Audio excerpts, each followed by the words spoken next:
Another 5% calling themselves Catholic, but not necessarily practicing.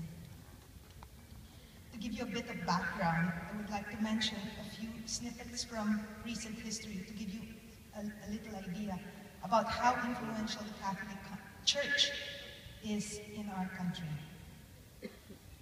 The Reproductive Health Bill was introduced in the Philippine Congress back in 1999. Its aim was straightforward: to provide contraceptives to those who wanted and most needed them. But it proved to be one of the most divisive issues to have been debated by the Congress. Conservative politicians opposed the bill and were backed by a horrified Catholic Church, which fought against contraceptives from the pulpit and in the streets. Priests denied communion to community health workers, campaigned against politicians supportive of the bill, and even threatened our present president with excommunication. Thankfully, the Reproductive Health Bill was finally passed last year. We have a huge population problem. The Church has long yielded much more than a spiritual influence.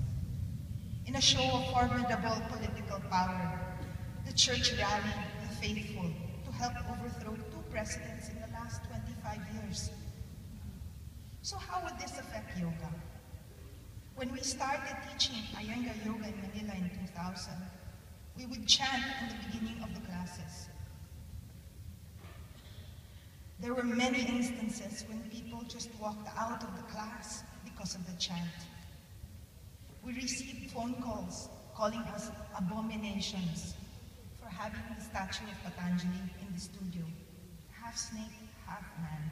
Goodness gracious, God forbid. We addressed these situations calmly, allowed people to walk out if they really wanted to. We then provided handouts with transliterations and explanations of the chant to help make those who came understand better. We always gave a short explanation in class who Patanjali was and why it was important for us to thank anyone who gave us this gift of yoga. And thus, the chant was that. We then went further and said that if people didn't want to chant, they could remain quiet or even pray whatever prayer they wanted to pray. Luckily, Filipinos are very accustomed to prayer. Many important events are opened by prayer in the Philippines. So that was at least something that they could understand and relate to. To bring things together even more so, we thought to look for similarities between the Catholic religion, Hinduism, and other religions, and weave it into our class, in all our classes. Now, it's a familiar and similar topic that we would talk about was darkness. How in the Old Testament, Exodus says, there was God in the darkness. In the Muslim culture, it's the same thing. In the Upanishads, you have to go through darkness to get to light. And so when we stretch our legs out, when we stretch our arms out, we invite the light in to penetrate us. Having close ties with the Jesuits, I'm educated Jesuit school, my husband. Many of the teachers here in the Philippines are educated from the Jesuit tradition. Father Louis David, next slide please. The next one. Okay. Father Louis David, very good friend, celebrates Mass in our studio on special occasions.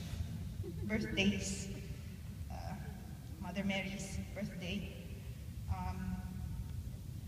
We have the cross of Jesus Christ in the studio along with Patanjali, Hanuman, Krishna, Ganesha.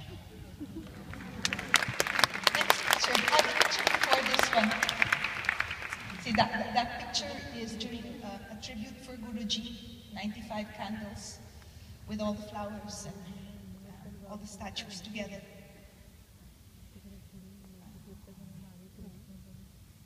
Slowly but surely, we built a small, thriving community, and together we do community programs.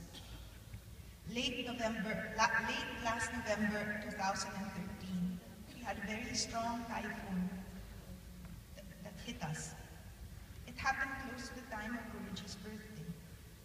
Almost all the students, teachers, and their families, little ones, got together in the studio, donated money and specific items. The original idea we had was 95 boxes for 95 years of Guruji's birthday. The response from our community was so great that we were able to make 500 boxes.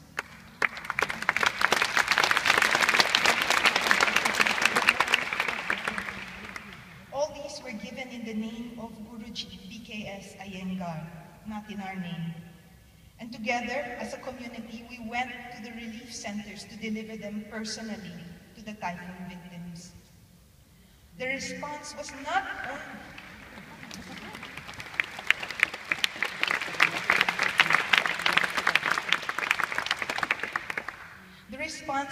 only local. Yoga friends and colleagues from all over the world responded without solicitation. Larry from San Francisco, George from Hong Kong, Hervé and Dominique from France. Other friends and colleagues from other corners of the world responded in ways that they could.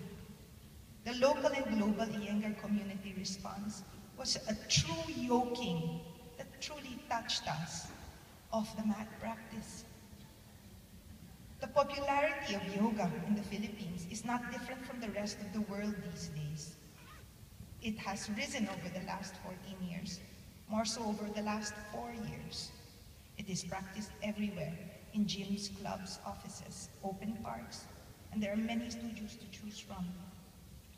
So it was quite a surprise to see on November 1, 2014, the largest and most influential newspaper of the Philippines, published and quoted Monsignor J. Bandojo during his recent speech at the Archbishop's Palace, saying, and I quote, "When you practice yoga, you are told to empty your mind while saying the mantra Om, so you can feel relaxed.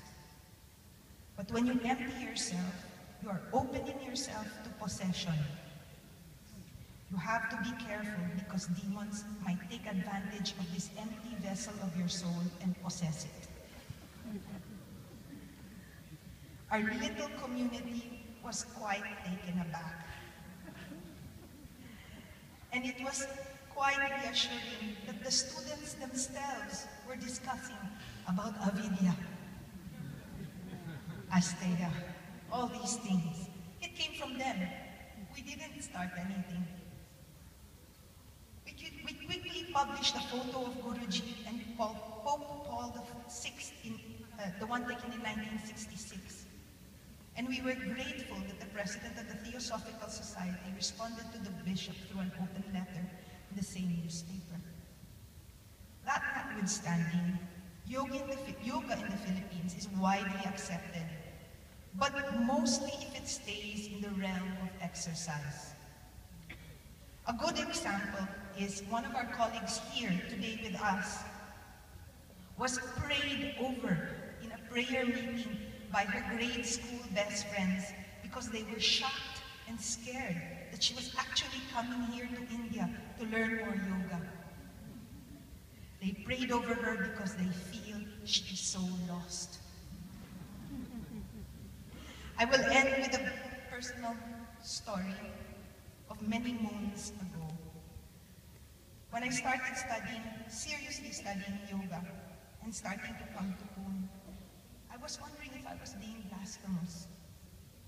So I decided to speak to my confessor, Father Vic Salanga, SJ, Society of Jesus, about it. He simply asked me, "Rina, what is the greatest commandment of Jesus Christ?" My reply was quick, Love one another as I have loved you. He then asked, so Rina, does this Iyengar yoga help you love yourself better? Does it help you? Does it teach you and help you love others better?